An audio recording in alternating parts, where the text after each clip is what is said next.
Everybody wants to know why the Richard Mille watches are so expensive. So, ladies and gentlemen, today I'm going to try and explain it to you as simply and as straightforward as possible without getting into a long-winded story. So, what you have to understand first is that big watch companies such as Omega, Rolex, and so on obviously sell thousands, hundreds of thousands of pieces every year. And because of this, and because of the volume that they can put out, their production cost comes down. Added to the fact that a lot of their things are made in-house because they were founded by watchmakers and they are long-standing companies.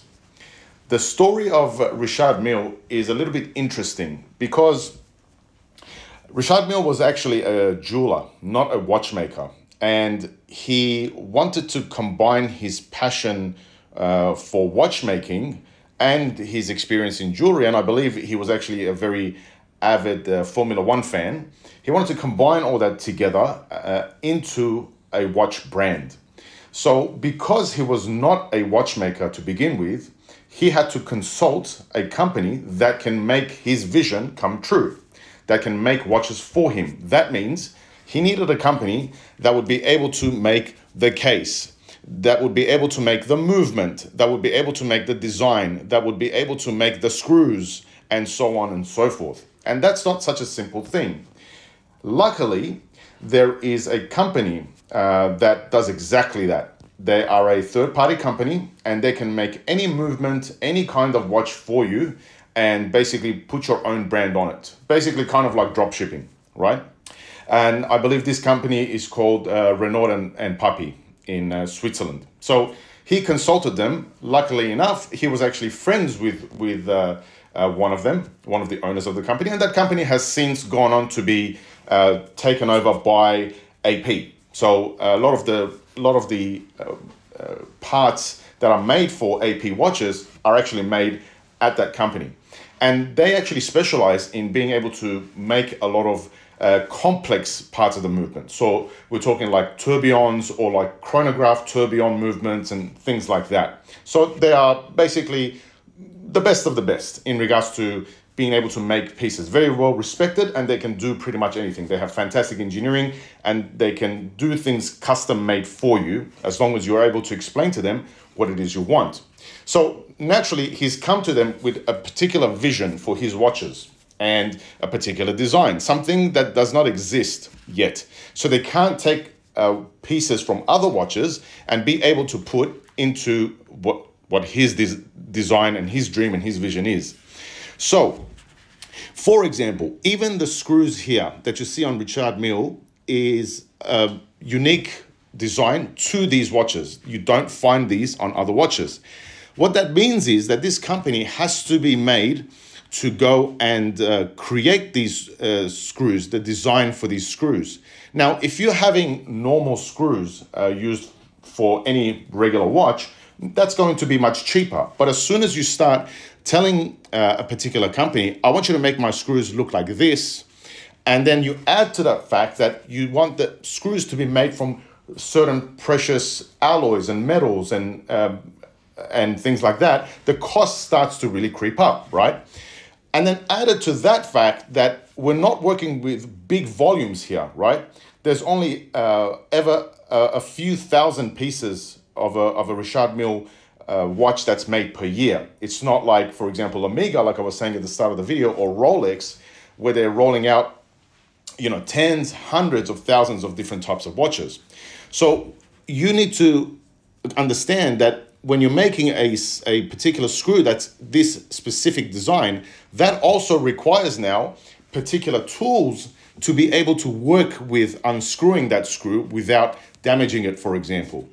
The case itself, this design for the screw to go in, that requires its own particular kind of production. And then again, add to that fact that this is going to be rose gold. It's going to make it much more different to if it was just steel, for example. You know, if you're going to have titanium, it's going to make it much more different to if it was just steel.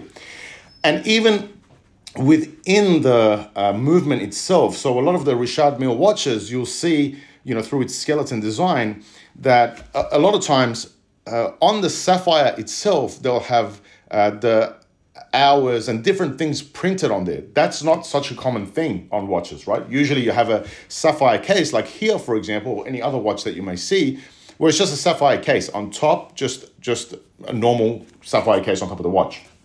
But now you start having Richard Mille watches where they're doing prints on top of the sapphire case, and that's their unique design. So all of these elements, when you put it together, you can see how the costs start stacking up, because to be able to do things like that requires research and development as well. So not only are you making unique pieces, such as the screw, such as the different things within the movement itself, such as printing on the sapphire crystal and figuring out how to be able to do that correctly and everything else that goes with it, you have to continue to do research and development to be able to know how to do this reliably so the watch can last and can do the things that it wants. But the other thing is, ultimately, Richard Mille wanted to create a watch that really broke away from what watches were, because watches were always sort of considered as something serious, right? They were, the cases or the design had to be of a serious kind of formal nature. It was done with a particular purpose, to serve a particular purpose, and that's it, right? They wanted to break away from that a little bit and make watches unique, make them fun, make them exciting a little bit more. And frankly, I think they've done a very good job. They are great watches. As far as the movement itself is concerned, it's top of the line. Like, it's the same company that AP deals with. So there is as much as Richard Mille gets flack from some people, they're actually fantastic watches as far as the movement is concerned, as far as the research and development is concerned, as far as the functionality is concerned, and everything else in between. So that's a little bit of a rundown as to why Richard Mille watches are so expensive. It's not just hype. It's not just marking things up for the sake of doing it, although I'm sure there's some of that involved, as it is with all kinds of luxury products. But it is a legitimate and well-respected watch with great functionality, great features, and great movements. You guys let us know in the comments below. Do you have one? Have you ever owned one? Would you ever buy one? And what do you think of RM watches?